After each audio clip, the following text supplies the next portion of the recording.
இந்த வீடியோவில் நம்ம என்ன பார்க்க போறோம்னா, கன்னி ராசிக்காரர்களுக்கு 2026 ஜூன் மாதம் நடக்கக்கூடிய அந்த குரு பெயர்ச்சி எத்தகைய ஒரு பலாபலன்கள் நிறைந்த ஒரு டைமாக, ஒரு சமயமாக அடுத்த 13 மாதங்கள் இருக்க போகுது. ஜூன் 2026 ஜூன் 2027 வரைக்கும் 13 மாதங்கள் குருவின் சஞ்சாரம் கடகத்திலிருந்து கடகராசிக்காரர்களுக்கு கன்னி ராசிக்காரர்களுக்கு 11ஆம் இடத்துக்கு வருவது மிகவும் அருமை. ஸோ கன்னிராசிக்காரர்களுக்கு 2026 ஜூன் மாதம் ஒரு அற்புதமான ஒரு பலாபலன்கள் நிறைந்த ஒரு மாசமாக வருகிறது.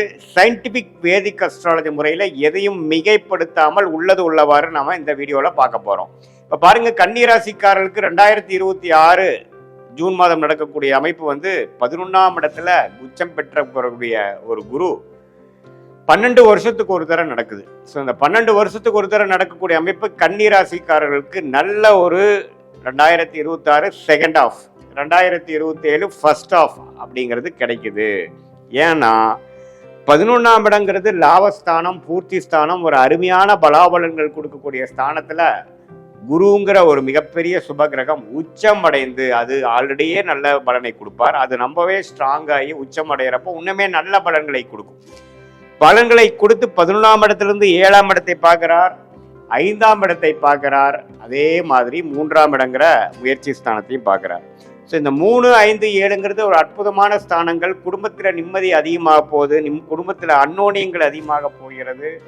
அதே சமயத்தில் குழந்தைகள்னால் நல்ல ஒரு விஷயங்கள், குழந்தை செல்வம் கிடைக்கக்கூடிய அமைப்பு, முயற்சிகள் திருவினையாக்கக்கூடிய அமைப்பு, எல்லாமே லாபம் லாபம் மன மகிழ்ச்சி, அது மாதிரி ஒரு அமைப்பை கொடுக்கக்கூடிய ஒரு அற்புதமான ஒரு பயிற்சியாக கன்னி ராசிக்காரர்களுக்கு 2026 ஜூன் மாதம் மூலம் அடுத்து வரக்கூடிய 13 மாதங்கள் இருக்கிறது. இதுல நவம்பர், டிசம்பர் 2026, ஜனவரி 2027, அந்த 3 மாதங்கள், இந்த ஆண்டின் இறுதியும் ஜனவரி 2027 பார்த்தீங்கன்னா 11ஆம் இடத்திலிருந்து 12ஆம் இடத்துக்கு வராரு. ஸோ அந்த டைம்ல நம்ம சுப செலவுகள் பண்றது, சுப விரயங்கள் பண்றது, வெளிமாநிலம் போயிட்டு வர்றது, வெளிநாடு போயிட்டு வர்றது, அப்படி எல்லாம் வாய்ப்பு இருக்கு. உங்களுக்கு கையில காசு எல்லாமே ஓரளவுக்கு நல்லா போகும்பொழுது தான் நம்ம சுப செலவு பண்ண முடியும், இல்லைன்னா நம்ம பண்ண முடியாது இல்லை பார்த்தீங்களா. அதனால நல்ல லாபங்கள் பெறக்கூடிய அமைப்பு. போன வருஷம் 2025-24 நீங்க செய்த உழைப்புக்கு, செய்த முதலீடுக்கு லாபங்கள் பெறக்கூடிய அமைப்பு இருக்கு. குடும்பத்துல சுபிக்ஷம் நடக்குது, சில பேருக்கு கல்யாணம் நடக்கிறது,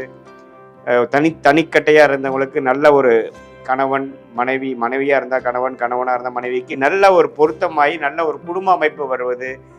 இளம் தம்பதியர்கள் பல வருடமாக குழந்தை செல்வம் எதிர்பார்க்கிறவங்களுக்கு குழந்தை செல்வம் கிடைக்கிறது. அது மாதிரி பல நல்ல விஷயங்கள், மனசை குளிர் அடையக்கூடிய, மன மகிழ்ச்சி அடையக்கூடிய 11ஆம் இடங்கிற பூர்த்தி ஸ்தானத்துல உச்ச குருவாக எல்லாத்தையுமே ஓரளவுக்கு நல்ல அமைப்பை கொடுக்கிறார். ஸோ இந்த நம்ம அற்புதமான ஒரு டைமை கன்னிராசிக்காரர்கள் 2024-25 எவ்வளோ துயரங்கள் பற்று, பிரச்சனைகள் மேல பிரச்சனைகள் பார்த்திருந்து கொண்டு இருக்கக்கூடிய கன்னிராசிக்காரருக்கு இது ஒரு நல்ல ஒரு அறுவடை செய்யக்கூடிய ஒரு காலமாகவும், போதுண்டா சாமி, ஓரளவுக்கு நம்ம போட்டதை காசு எடுத்துட்டோம், இதுக்கப்புறம் நம்ம ரிஸ்க் எடுக்க வேண்டாம் அப்படிங்கிற மாதிரி தொழிலதிபர்களும், குடும்பத்தில் நம்ம சுபிக்ஷம் இல்லாமல் ஒரே பிரச்சனையாக போயிட்டு இருந்தவங்களுக்கு இப்போதான் ஓரளவுக்கு எல்லாமே சரியா இருக்குது, இதை அப்படியே மெயின்டைன் பண்ணிக்கலாங்கிற மாதிரி அமைப்பும், குழந்தை பேரு அது மாதிரி விஷயம் எதிர்பார்க்குறவங்களுக்கு ஆண்டவன் கண்ணு திறந்துட்டான்டா சாமிங்கிற மாதிரி ஒரு நல்ல விஷயங்கள் நடந்த மாதிரி அமைப்பும், எல்லாத்துலேயுமே ஒரு மன நிறைவை கொடுக்கக்கூடிய அமைப்பு இருக்கிறதுனால இதை கரெக்டாக யூஸ் பண்ணிட்டு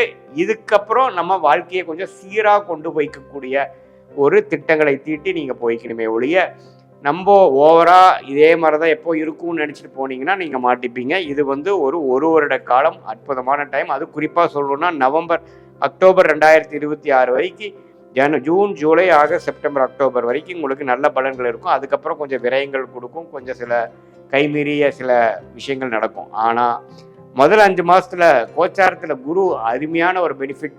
7ஆம் இடத்துல கணவர் ஸ்தானம், மனைவி ஸ்தானம், நண்பர்கள் ஸ்தானம், பங்குதாரர் ஸ்தானத்தில் சனி இருந்து பிரச்சனை கொடுத்துட்டு இருந்த சனியை குரு பார்த்து கட்டுப்படுத்துகிறார். ஸோ அது மாதிரி இருக்கக்கூடிய அமைப்புல நல்ல ஒரு அமைப்பு இருக்கிறதுனால நீங்கள் இந்த டைமை நீங்கள் நல்லா யூஸ் பண்ணிக்கணும். மாணவர்கள் பார்த்தீங்கன்னா நல்லா படித்து நல்ல மார்க் வாங்கி ஜெயிக்கக்கூடிய அமைப்பு. கவர்மெண்ட் ஜாபு, கவர்மெண்ட் எக்ஸாம்ஸ் எழுதுகிறவங்களுக்கு 3ஆவது அட்டெம்ப்ட், செகண்ட் அட்டெம்ப்டில் நம்ம கிளியர் பண்ணிட்டோம் அப்படிங்கிற மாதிரி ஒரு அமைப்பு. எல்லாமே ஓரளவுக்கு பாசிட்டிவாக போகிற அமைப்பு. தொழிலதிபருக்கு நல்ல லாபங்கள் பெறக்கூடிய அமைப்பு, நல்ல மார்ஜின்ஸ் கிடைக்கிற மாதிரி சில ப்ராஜெக்ட்ஸ் பண்ணுற அமைப்பு. எல்லாமே அது குடும்பத்தில் குழந்தைகள் பிறக்கக்கூடிய அமைப்பு, ஒரு சுப விஷயங்கள் நடக்கக்கூடிய அமைப்பு, கல்யாணம் நடந்து முடியக்கூடிய அமைப்பு, இப்படி பாரு எல்லா நல்ல அமைப்புகளும் உண்டு. இது ஒரு பொதுவான பலன்களை தவிர உங்களுடைய ஜென்ம ஜாதகத்துல எப்படி ஒரு எந்த லக்னத்துல பிறந்தீங்க, என்ன மாதிரி ஒரு டைம், டேட், பிளேஸ் ஆஃப் பர்த்ல பிறந்தீங்கிற வச்சு திருக்கணித பஞ்சாங்க முறையில நாம வந்து ஜாதகத்தை போட்டு அது மூலமாக அனலைஸ் பண்ணி நாம லக்னத்துக்கு தகுந்த மாதிரி என்ன தசாபுக்திகள் போய் கொண்டிருக்கிறது, அந்த தசநாதன் புக்திநாதன் இப்போ நம்ம பேசின கோச்சாரத்தில் எந்த மாதிரி ஒரு சப்போர்ட் கொடுக்குறாங்கிறதெல்லாம் நாம் சேர்த்து வைத்து பார்க்கும் பொழுது சயின்டிஃபிக் வேதிக் அஸ்ட்ராலஜி முறையில் இன்னுமே துல்லியமான பலன்கள் நம்மளால் பார்க்க முடியும்.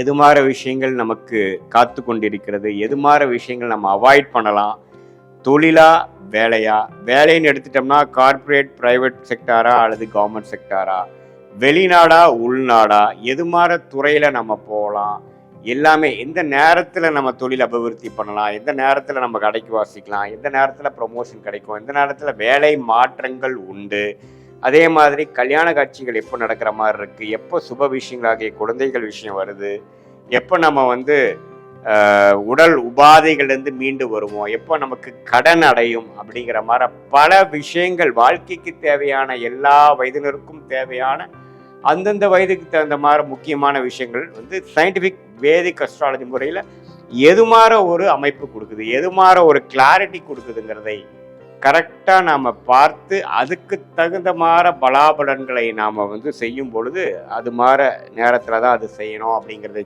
தெரிந்து கிளாரிட்டியோட ஃப்ரஸ்ட்ரேஷன் இரிட்டேஷன் அதெல்லாம் ஆகாமல் நம்மளுடைய பிராப்தங்கள் என்ன, நம்மளுடைய தோஷங்கள் என்ன, நம்மளுடைய கர்மாவை தெரிந்து கொண்டு அதுக்கு தகுந்த மாதிரி வாழ்க்கையை அமைத்து கொண்டு வாழ்க்கை திட்டங்களை தீட்டி தேவையற்ற சமய விரயங்கள், தேவையற்ற பொருள் விரயங்களை தவிர்த்து எதிர்நீச்சல் போடாமல் நம்மளுடைய அமைப்பை தெரிந்து கொண்டு நேர்கோடியாக நம்ம அந்தந்த நேரத்தில் அந்தந்த டைம்லைன்ஸ் பிரகாரம் நாம் அந்த விஷயங்கள் செய்யும் பொழுது கைமேல பலன்கள் என்ன, நம்ம செய்யக்கூடிய முயற்சிக்கு தகுந்த மாதிரி ஒரு ரிட்டர்ன்ஸ் கிடைக்கக்கூடிய அமைப்பு நமக்கு கிடைக்கும்.